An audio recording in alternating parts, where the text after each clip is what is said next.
Olá, brasileiros! Olá, cariocas! Eu sou Idê, do canal Diário de uma Imigrante Carioca. Hoje eu vim conhecer e compartilhar com vocês a história do Castelo de Penela.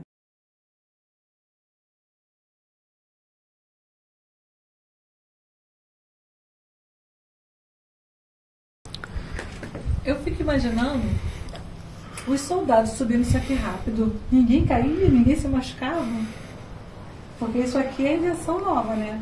Que na época mesmo da guerra não tinha. Penela é um lugar incrível.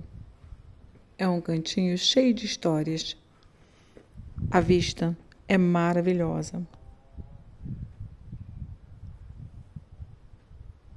Desde a época dos romanos, ele já servia para vigiar a estrada que ligava várias cidades importantes.